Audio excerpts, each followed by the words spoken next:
পাশে কেউ নাই, ভেঙে পড়বেন না, একাই চলবেন, কোনো সমস্যা নাই। তো এই যে বলছিলাম, পরিবারের লোক পরিবারে বুঝান, দাওয়াত দেন, সব ঠিক আছে।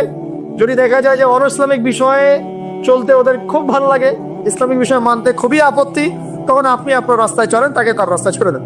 ঝগড়াঝাড়ি থেকে জ্ঞান কে চালা যায়, বাবা তুই তোর রাস্তায় চল, আমি আমার রাস্তায় চল। ইব্রাহিম আলাইহিস সালাম কি বলছেন? ইন্নী যাহিবুন ইলা রাব্বি সায়াহদিন। মনের মধ্যে কত শূন্যতা দেখা, তিনি বলছেন ইন্নী যাহিবুন ইলা রাব্বি সায়াহদিন। পরিবার তাড়িয়ে দিয়েছে, বাবা তাড়িয়ে দিয়েছে, সাথে কেউ নাই, কেউ নাই সাথে, একা। ইব্রাহিম আলাইহিস সালাম একা। আল্লাহ পাক বলছেন ইব্রাহিম একাই একটা উম্মত, ইব্রাহিম একাই একটা উম্মত। তিনি বলছেন আমি চললাম একাই আমার রবের পথে, তিনি আমাকে পথ দেখাবে। এত বড় কথা। এই জন্যই তো ইব্রাহিম আলাইহিস সালামের এত সম্মান। নবীগণের পিতা তিনি, সমস্ত নবীগণের দেখা যায় পিতা তিনি, আবুল আম্বিয়া বলা হয়। কত চমৎকার বালাগাত দেখেন। ইন্নী যাহিবুন ইলা রাব্বি সায়াহদিন, আমি একাই চললাম আমার রবের পথে, তিনি আমাকে পথ দেখাবেন। পরিবার থেকেই সর্বপ্রথম বাধা আপনাকে পেতে হবে যদি আপনি দিনের পথে চলতে চান। কারণ এখনকার সমাজের বেশিরভাগ পরিবার ইসলামিক পরিবার নয়। কোনো কোনো সময় পারিবারিক সাপোর্টের অভাবে দিনদার অনেক মানুষও দেখা যায় ট্র্যাক থেকে বিচ্যুত হয়ে যায়, এমন হয় না? পারিবারিক সাপোর্ট একটা বড় জিনিস। আমাদের নবী সাল্লাল্লাহু আলাইহি ওয়াসাল্লামের চতুর্দিক থেকে মানুষ আক্রমণ করলেও পরিবারে তার স্ত্রী খাদিজা রাদিয়াল্লাহু আনহা তাকে বুকে আগলে রেখেছিলেন। এটা অনেক বড় একটা প্রশান্তির জায়গা, যে সমাজের মানুষ আপনার এগেনস্টে কাজ করছে, কিন্তু পরিবারে গিয়ে আপনার স্ত্রী আপনার কাছে, আপনার অনুভব, সে আপনাকে বুস্ট আপ করছে, আপনাকে উৎসাহ দিচ্ছে, আত্মবিশ্বাস দিচ্ছে, আপনি কিন্তু আবার পথ চলতে পারবেন ইনশাআল্লাহ। এই জন্য আমি বারবার বলি যে বিয়ে যদি করতেই হয় তাহলে দিনদার একজন নেককার মেয়েকে বিয়ে করে খাদিজা রাদিয়াল্লাহু আনহার মতো একটা মেয়েকে বিয়ে। আর যদি ওই যে দিনদার ক্যাটরিনা খুঁজতে যান তাহলে সারা জীবন ওই পস্তাইতে হবে। আর আল্লাহ বোঝার তৌফিক দান করুন। দিনদারিটা দেখে বিয়ে শাদী করে। চাচা আবু তালেব তিনি কিন্তু মুসলিম নন, অমুসলিম হয়েও তাকে পারিবারিকভাবে সাপোর্ট দিচ্ছেন। পারিবারিকভাবে সাপোর্টটা অনেক ইম্পর্টেন্ট। আর যখন পরিবার থেকে সাপোর্ট থাকে না তখন মানুষ কিন্তু ট্র্যাক থেকে সরে যায়। যাই হোক, গভীরে যাই না। নবী সাল্লাল্লাহু আলাইহি ওয়াসাল্লাম যখন দাওয়াতি মিশন শুরু করলেন, ইসলামী সমাজ প্রতিষ্ঠার চেষ্টা করতে লাগলেন, তখন এই পারিবারিক বাধা, আত্মীয়দের মধ্য থেকে বাধা, সামাজিক বাধা আসতে লাগলো। এক পর্যায়ে হিজরত করতে হয়েছে আবিসিনিয়ায়, তারপর তায়েফ, তারপরে গিয়ে মদিনায়। এখন মদিনায় আলহামদুলিল্লাহ আল্লাহ রাব্বুল আলামিন দ্বীনটাকে প্রতিষ্ঠা করলেন এবং সেখানে নবীকে শক্তিশালী করলেন, সাহাবীরা শক্তিশালী হলেন, আস্তে আস্তে গাজওয়াগুলো হলো, সারিয়াগুলো হলো। এক পর্যায়ে উইদিন 8 থেকে 10 বছরের মধ্যে যে নিঃস্ব হাতে মক্কা থেকে তারা গেলেন মদিনায়, সেই মক্কাই তারা জয় করলেন বিনা বাধায়, বলা যায় অলমোস্ট বিনা বাধায়। প্রায় লক্ষাধিক সৈন্য, লক্ষাধিক সাহাবীদেরকে নিয়ে পুরো মক্কায়, জাজিরাতুল আরবের মধ্যে দিন প্রতিষ্ঠা হয়ে গেল। বলো কিনা? কত বছর সময় লাগছে ভাই বলেন? 23 বছর। আর রাহিকুল মাকতুম বইটা পড়েন তাহলে আপনি ধাপগুলো বুঝতে পারবেন কিভাবে হয়েছে। আমি পয়েন্ট আউট করছি যে কোন কোন পয়েন্টের দিকে তারা বেশি ফোকাস করেছে, কোন কোন কাজগুলো তারা বেশি করেছেন, এবং যুবকদেরকে দিয়েই কাজগুলো করানো হয়েছে। এবং এই কাজগুলো যদি আজকেও বাংলার যুব সমাজ করতে পারে, ইনশাল্লাহ 23 বছর লাগবে না আমাদের, ইনশাল্লাহ 23 বছর লাগবে না ইনশাআল্লাহ। কারণ আল্লাহ পাক তো তার নবীর মাধ্যমে জানিয়েছেন যে আখিরুজ জামানে আস্তে আস্তে কি হতে যাচ্ছে সামনে। আগে তো এটা জানা ছিল না যে তখন কি হবে, এখন তো আমরা জানি যে সামনে কি হতে যাচ্ছে। আমরা তো জানি যে ইসলাম কায়েম হচ্ছে সামনে ইনশাআল্লাহ, এটা লিখা হয়ে গেছে। তো আপনি হতাশ হচ্ছেন কেন? আমরা এখানে যারা বসে আছি, আমরা কেউ যদি বেঁচেও না থাকি, আল্লাহ না করুক, তারপরও দিন কায়েম হবে। বাংলাদেশে এখন যত আলেম ওলামা আছে না, সবাই যদি মারা যায় তাও দিন কায়েম হবে। বিশ্বে এখন যত বড় বড় জালেমরা আছে, এর সাথে আরো 10 গুণ জালেম যদি বৃদ্ধি করা হয় এবং ওদেরকে আরো 10 গুণ শক্তিশালী করা হয়, তাও এদের পতন ঘটবে। হ্যাঁ, যত জালেম আছে সারা বিশ্বে, এর সাথে আরো 10 গুণ যদি বৃদ্ধি করা হয়, এদেরকে আরো বেশি বেশি মারণাস্ত্র দেওয়া হয়, ক্ষমতা দেওয়া হয়, তবুও এদের পতন ঘটবে। কারণ কোরআন এবং হাদিস এই কথা বলে দিয়েছে যে কিয়ামত হবে না, কিয়ামত হবে না যতক্ষণ পর্যন্ত না আল্লাহ পাক 2 জন বিখ্যাত ব্যক্তি পাঠাবেন। কয়জন? একজন হচ্ছেন আমাদের মধ্য থেকে ইমাম, মুসলিমদের ইমাম মুহাম্মদ, যাকে আমরা মাহদী বলছি। আর একজন হচ্ছেন একজন নবী যার হাতে সভ্যতা শেষ হবে, যার নাম হচ্ছে নবী ঈসা আলাইহিস সালাম, যিনি সত্যিকারের মাসিহ। জিউসরা যারা প্যালেস্টাইন দখল করে আছে, ওরা যাকে মাসিহ মনে করছে সে হবে প্রকৃতপক্ষে মাসিহুদ দাজ্জাল। সে কিন্তু প্রকৃত মাসিহ নয়। সত্যিকারের মাসিহ কে? নবী ঈসা ইবনে মারইয়াম। তার হাতেই দাজ্জালকে মেরে ফেলা হবে বাবেলুদ নামক জায়গায়। সভ্যতা এই জায়গায় না যাওয়া পর্যন্ত কিয়ামত হচ্ছে না ইনশাআল্লাহ। এবং ঈসা আলাইহিস সালাম যতক্ষণ 40 বছর পুরো বিশ্বে ইসলামী সমাজ প্রতিষ্ঠা না করছেন, ততদিন পর্যন্ত ইনশাআল্লাহ আযজা ওয়া জাল কিয়ামত হবে। এটা লেখা হয়ে গেছে। শুধু তাই না, ঈসা আলাইহিস সালামের যুগটা শেষ হওয়ার পরে আবার এমন একটা যুগ আসবে, যে যুগটা হবে পৃথিবীতে সবচেয়ে নোংরা জঘন্য যুগ। এখন আমরা যে যুগটা পার করছি না, এটা পৃথিবীর সবচেয়ে নোংরা যুগ না। এটা পৃথিবীর সবচেয়ে নোংরা যুগ নয়। যে যুগে আপনি দেখছেন সবাই সুদ খায়, মোটামুটি সবাই এই যে প্রিমিক্সিং, পরকিয়া, হ্যাঁ, জেনা, গান বাজনা, নর্তকী চলছে না সারা সমাজ জুড়ে, মনে হচ্ছে এটাই মনে হয় সবচেয়ে খারাপ যুগ। তাই মনে হয় না অনেকে? এটা সবচেয়ে খারাপ যুগ নয়। যদিও এই যুগের মধ্যে হাজারটা খারাপই আছে, সবচেয়ে খারাপ যুগ আসবে ঈসা আলাইহিস সালামের 40 বছর শাসনের পরের যুগটা। ওই যুগে মানুষ রাস্তায় দাঁড়িয়ে জেনা করবে, কুকুর শেয়ালরা যেমন করে ঠিক ওইভাবে। এবং তাদের সামনে কিয়ামত হবে, পশ্চিম দিক থেকে সূর্য উঠবে। তো আমরা এতটুকু তো জানি, সামনে ইনশাআল্লাহু তাআলা ইসলামিক সমাজ প্রতিষ্ঠা হবে। এটা আল্লাহ লিখে দিয়েছে। আমরা বেঁচে থাকি না থাকি, কেউ এটা বলুক না বলুক, আলেম ওলামা আমাদের মধ্যে যারা আছেন থাক না থাক, হ্যাঁ, এখন যারা মুজাহিদ তারা থাক না থাক, এখন যারা জালেম তারা থাক না থাক, কি হোক না হোক এটা হবে ইনশাআল্লাহ। পৃথিবীতে ভূমিকম্প হোক আর জলোচ্ছ্বাস হোক আর পৃথিবী ধসে যাক আর আগুনের বৃষ্টি হোক আর পাথরের বর্ষণ হোক, যাই হোক না কেন, নবী ঈসা আলাইহিস সালামের হাতেই সভ্যতা শেষ হবে ইনশাআল্লাহ। অতএব ইসলামের সমাজ তো সামনে আসছে, বুঝতে পারলাম। এখন আমার মানে ফাইন্ড আউট করা পয়েন্টগুলো হচ্ছে এই কয়েকটা পয়েন্ট, 10টা পয়েন্ট বলছি। 1, নবী সাল্লাল্লাহু আলাইহি ওয়াসাল্লাম সাহাবীগণ, স্পেশালি যুবক সাহাবীগণ, সাহাবীদের মধ্যে বেশিরভাগই যুবক ছিলেন। যুবকরা আপনারা ভালো করে বোঝার চেষ্টা করেন, তারা ইসলামী সমাজ প্রতিষ্ঠার জন্য প্রথমত নিজের আগে জ্ঞান চর্চা করেছে। কি করেছেন ভাই? নিজেরা আগে কোরআন হাদিসের জ্ঞান চর্চা করেছেন। যত বড় বড় লেকচার দেন, নারায়ে তাকবীর, আল্লাহু আকবার স্লোগান তোলেন, আইওয়া শোডাউন যাই করেন, জ্ঞান চর্চা না করা পর্যন্ত দিন প্রতিষ্ঠা হবে না। জ্ঞান চর্চা করতে হবে। রাজি আছি ইনশাআল্লাহ ভাই? আমরা রাজি আছি তো ইনশাআল্লাহ যে আমরা আল্লাহ পাকের কোরআন এবং নবীর সুন্নতের জ্ঞান অর্জন করবো ইনশাআল্লাহ। এবং জ্ঞান অর্জন একটা ধারাবাহিক প্রক্রিয়া, একদিন 2 দিন করে থেমে যাব না। আমরা প্রতিদিন একটু একটু একটু একটু করে আগাবো ইনশাআল্লাহ। একটা রুটিন ফিক্স করে নেবেন, ডেইলি 1 ঘন্টা করে আপনি পড়াশোনা করার চেষ্টা করুন। আমি অনেক লেকচারে কিছু সিলেবাস বলেছি, আপনাকে কোরআন পড়তে হবে, আরবি ভাষা শিখতে হবে, হাদিসের কিতাবগুলো পড়বেন, ইতিহাস, ইসলামের ইতিহাস পড়বেন, ইসলামিক অর্থনীতির বইগুলো পড়বেন, বড় বড় রিনাউন্ড উলামায়ে কেরামদের বইগুলো পড়বেন, সিরাত পড়বেন, আকীদার বই পড়বেন, ফিকহের কিছু বই পড়বেন। মানে আপনার একটা ক্লাসিক্যাল পড়াশোনার ধারা থাকতে হবে। এবং এই পড়াশোনা একা একা করা যাবে না। কিছু বই আপনি একা হয়তো পড়তে পারবেন, কিন্তু অনেক কিতাব আছে যেগুলো আপনি একা পড়তে পারবেন না। আপনার বিজ্ঞ ওলামায়ে কেরামের সহমত দরকার আছে। এটার দায়িত্ব আপনি খুঁজে বের করবেন কার সহবতে আপনি যেতে চান। আল্লাহ পাক আপনাকে তৌফিক দান করুন। প্রথম কথা জ্ঞান অর্জন। 2 নম্বর, দিন প্রতিষ্ঠা ইসলামী সমাজ ব্যবস্থার জন্য সাহাবীগণ নিজেরা আমল করিয়ে দেখেছেন, শুধু জ্ঞান অর্জনই করেন নাই।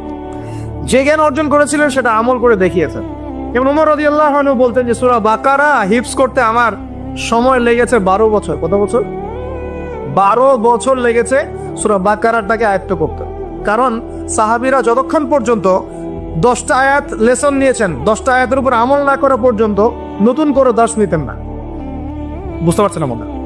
মনে করেন আপনি সূরা মাউন শিখেছেন, মাউন, আরাআইতাল্লাযী ইয়াকাযযিবু বিদ্দীন, এই সূরা আপনি শিখেছেন। সাহাবীদের সুন্নাত ছিল কি, এই সূরাটার উপর তারা আমল না করা পর্যন্ত নতুন লেসন নিতেন। এভাবে তারা আমল করতেন। আমরা কি এমন করে আমল করি? আমরা যত পারি আগে তথ্য ইনস্টল করতে থাকি। আমাদের জ্ঞান চর্চাটা হচ্ছে তথ্য ইনস্টল করার মতো। তথ্য ইনস্টল করাকে জ্ঞান চর্চা করে না। এটাকে আমরা ওয়েল ট্রেন্ড বলতে পারি, ওয়েল এডুকেটেড বলতে পারি। সার্কাসের সিংহ বাঘ দেখেছেন না? লাঠি চাবুকের ভয়ে অনেক কাজ করে না? অনেক কুকুর দেখা যায় না যে ট্রেনিং প্রাপ্ত, যা কমান্ড করে সে ফলো করে না? এটা ওয়েল ট্রেন্ড বলা যায় নাকি? এই কিন্তু ওয়েল এডুকেটেড না। আমাদের ক্রিটিক্যাল থিঙ্কার্স দরকার, মানে কোরআন সুন্নাহ পড়বে, আমল করবে এবং এটাকে নিয়ে গবেষণা করার চেষ্টা করবে। মানে আমাদের কোরআন সুন্নাহকে নিয়ে গবেষণার একটা প্রজন্ম দরকার, গবেষক প্রজন্ম, ক্রিটিক্যাল থিঙ্কার্স। আল্লাহ পাক আমাদেরকে এই তৌফিক লাভে ধন্য করুন বলে। আর 2 নম্বর, ইনিশিয়েটিভটা হচ্ছে অবশ্যই জ্ঞান অনুযায়ী আমল করতে হবে যদি ইসলামী সমাজ চাই আমি। আল্লাহ পাক আমাদের সবাইকে তৌফিক দান করুন। সবার আগে আমাকে তৌফিক দান করুন বলি আমি।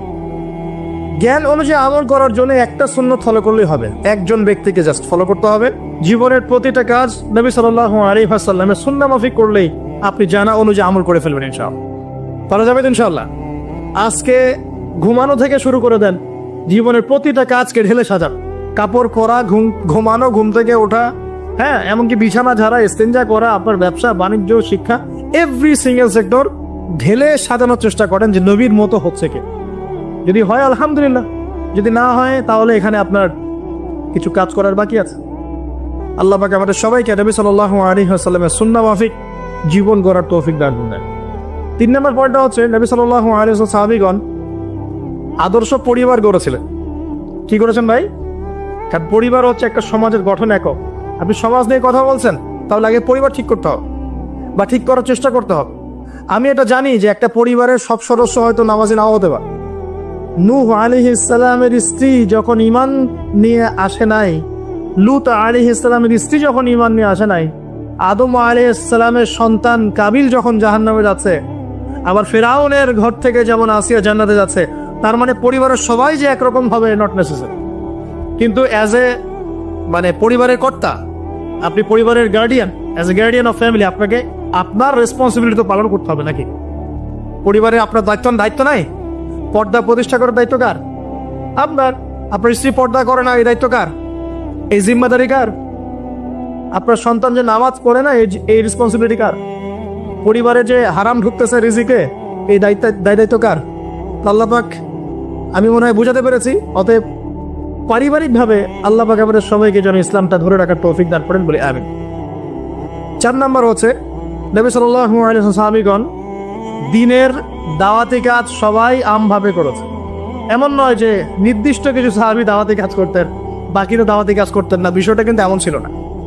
সবাই মিলেই দ্বীনের দাওয়াতি কাজ করতেন, যে কাজটা আমরা এখন করি না। কতজন ভাই আছেন যারা ডেইলি কমপক্ষে আধা ঘন্টা করে হলো দাওয়াতি কাজ করেন? হাত তুলে দেখ। আচ্ছা না, দেখেন, সবাই মিলে যতক্ষণ পর্যন্ত দাওয়াতি কাজ করব না, সৎ কাজে আদেশ, অসৎ কাজে নিষেধ, ততক্ষণ পর্যন্ত সমাজ ব্যবস্থা কায়েম হবে না। সবাইকে দাওয়াতি কাজ করতে হবে। একজন আলেম আসবেন, একজন বক্তা আসবেন, ওয়াজ করে যাবেন, দাওয়াত দিয়ে যাবেন, ব্যাস এখানেই ফুল স্টপ, ডোর ক্লোজড, তাহলে হবে না। এভাবে সমাজ প্রতিষ্ঠা হবে না। এভাবে তো বললাম দাওয়াত দেওয়া হতে পারে, একদিনের ওরস হতে পারে, একদিনের ওয়াজ হতে পারে, একদিনের একটা সম্মেলন হতে পারে, কিন্তু প্রতিষ্ঠা অন্য জিনিস। প্রতিষ্ঠা মানে কি? মানে আমি যে আসলাম, বললাম ভাই 5 ওয়াক্ত নামাজ পড়েন, নামাজের দাওয়াত দিয়ে গেলাম। আর প্রতিষ্ঠা মানে কি? যদি এখানকার অথরিটি আমার কাছে থাকতো আর আপনি নামাজ পড়ছেন না, আমি আপনার দোকান সিলগালা করে ফেলতাম। বুঝতে পারেন নাই? আজান হয়েছে, মার্কেটে দোকান খোলা, দোকান সিলগালা হয়ে যাবে, জরিমানা হবে, ভ্রাম্যমাণ কোর্ট, একদম কোর্ট সাথে সাথে বসে আর ফাইন করে দেয়। এটা প্রতিষ্ঠা। নামাজ পড়বো না মানে? মুসলমান নামাজ পড়বো না কেন? তুমি কি অমুসলিম নাকি নামাজ পড়বা না? এর নাম প্রতিষ্ঠা। এটাকে আপনি করতে পারবেন? আপনি এখন দাওয়াত দিতে পারবেন, ভাই নামাজে আসেন, নামাজ পড়লে এত নাকি হয়, না পড়লেই হয়। তো এই দাওয়াত তো চলছে মাশাআল্লাহ। প্রতিষ্ঠা কখন হবে? যখন সবাই মিলে সমাজটা পরিবর্তন করবে, তখন গিয়ে প্রতিষ্ঠা হবে ইনশাআল্লাহ। সমাজে যারা নেতৃত্ব দেয়, এরা কি আসমান থেকে টপকে পড়ে, না সমাজের ভিতর থেকে বের হয়? সমাজ যদি পরিবর্তন হয়, নেতৃত্ব এখান থেকেই বের হবে ইনশাআল্লাহ। আর যখন আল্লাহওয়ালা মানুষরা উপরে যাবে, তখন দেখবেন তারা এইসব অথরিটি ইম্পোজ করবে। চল, যে বলেছিলেন 1 মাস, খালি একটা মাস উপরের শাসন যদি চলে, দেখবেন সব একদম ঠান্ডা হয়ে গেছে, সব ঠান্ডা, একদম ঠান্ডা।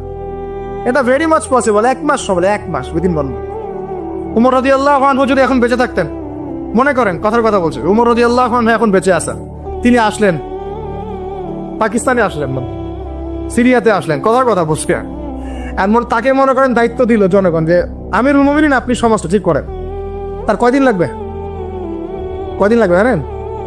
হ্যাঁ, আমার ধারণা 3 দিন। কয়দিন হয়? 3 দিন। অথবা তিনি বলবেন যে আমার দ্বারা সম্ভব না, আমি গেলাম। কারণ এখানে একটা কারণ আছে। কারণটা শোনেন। আমি কথাটা কেন বলেছি? আলী রাদিয়াল্লাহু আনহুর যুগে কিছু যুদ্ধ হচ্ছিল না, সিফিনের যুদ্ধ, এই যুদ্ধগুলো, তখন জনগণ, খারেজিদের সাথে যুদ্ধ হচ্ছে, জনগণের মধ্যে কয়েকজন এসে বলছে, আলী রাদিয়াল্লাহু আনহু, ইয়া আমিরুল মুমিনিন, আমরা ওমর রাদিয়াল্লাহু আনহু, আবু বকর সিদ্দিক, ওসমান তাদের যুগটা পার করে আসলাম, তো ওই যুগে তো এত ফিতনা ছিল না, তা আপনার যুগে এত মারামারি হানাহানি কেন, ঘটনা কি? একটু বোঝেন আমার কথাটা, মনোযোগ দেন, খুব ইম্পর্টেন্ট কথা। তো আলী রাদিয়াল্লাহু আনহুকে বলছেন, আপনার যুগে এত হানাহানি মারামারি কাটাকাটি কেন?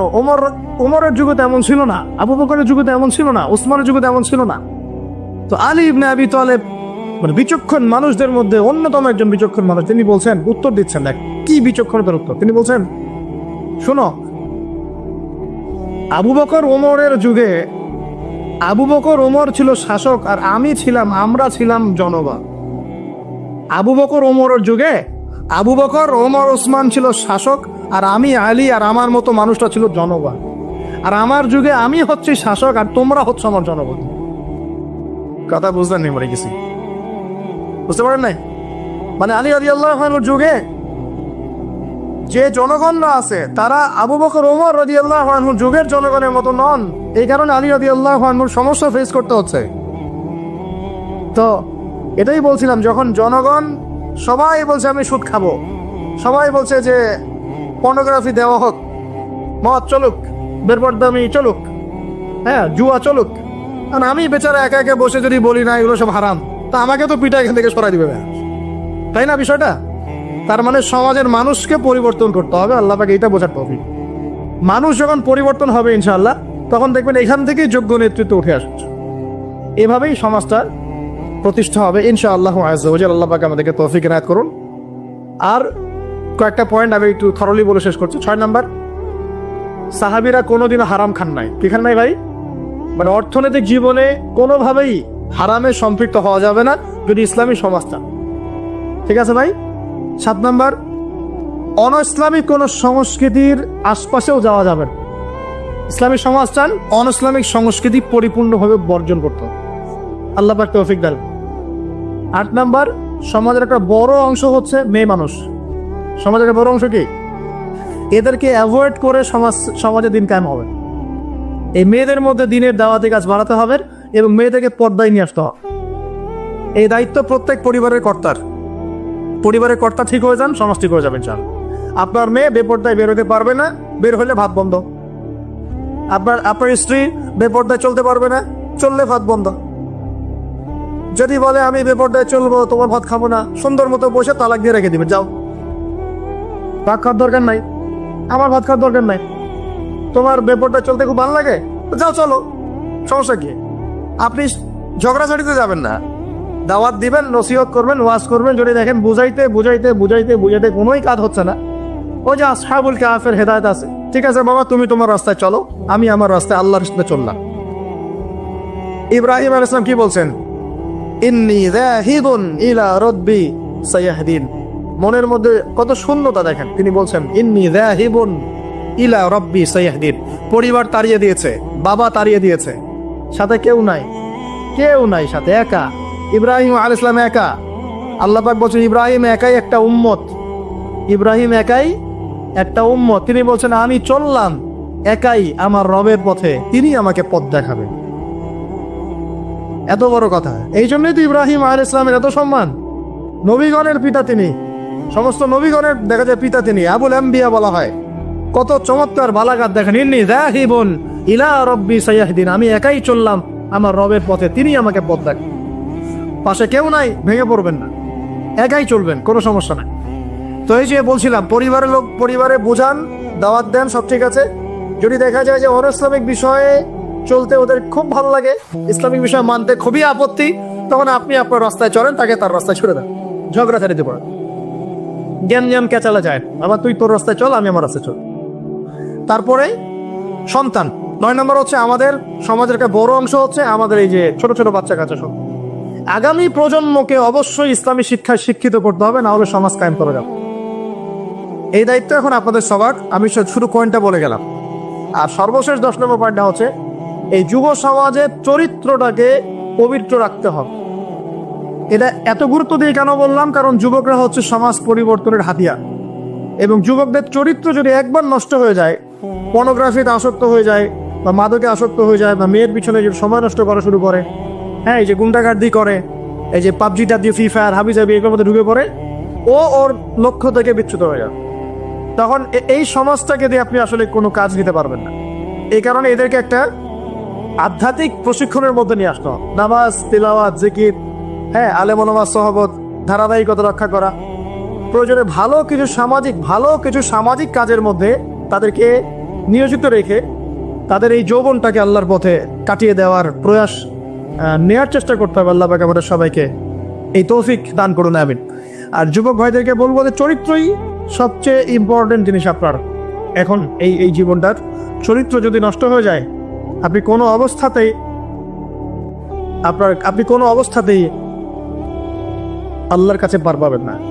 বেশিরভাগ মানুষ নামাজ পড়ে না, বেশিরভাগ মানুষ সুদ খায় না, বেশিরভাগ যুব সমাজ জেনা করতেছে না, বেশিরভাগ লোক মাদক খাচ্ছে না। পৃথিবীর কোনো জায়গায় আল্লাহর বিধান আছে কি নাই?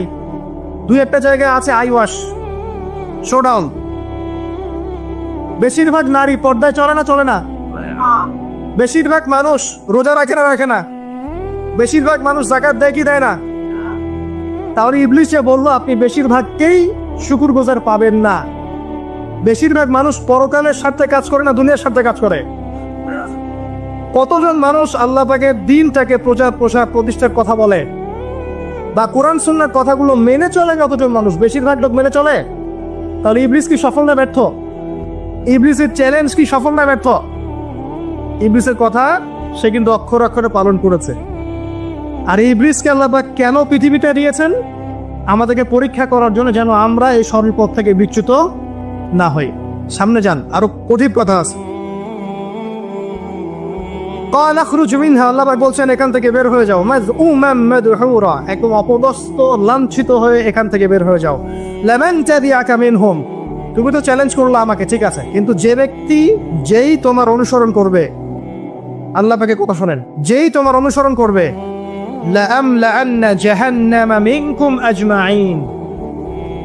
যে পুরুষ বা নারী যেই হোক না কেন, যে আদম সন্তান, ইবলিস তোমার অনুসরণ করবে, তোমার পথ ধরবে, আমি তোমাকে সহ এদের সবাইকে দিয়ে জাহান্নাম পূর্ণ করি। আল্লাহর কিচ্ছু যায় আসে। আল্লাহ পাক যদি এই পুরো পৃথিবীটাকেও জাহান্নামে নিক্ষেপ করেন অবাধ্যতার কারণে, আল্লাহ পাকের কিছু যায় আসে? ওই যে আপনাদের এখানে নদী আছে না, কি বালাসী ঘাট, এখানে চর আছে না, চরের মধ্যে একটা বালুর কণার কি দাম আছে বলুন তো? একটা বালুর কণার কোন দাম আছে? এই পুরো মহাবিশ্বে পৃথিবীর অবস্থান এর চেয়েও কম। তো পুরো পৃথিবীর মানুষ যদি আল্লাহর অবাধ্য হয়, আল্লাহ পাক যদি পুরা দুনিয়াটাকেই ধ্বংস করে দেয়, জাহান্নামে নিক্ষেপ করেন, আল্লাহ পাকের কিছু যায় আসবে কিনা?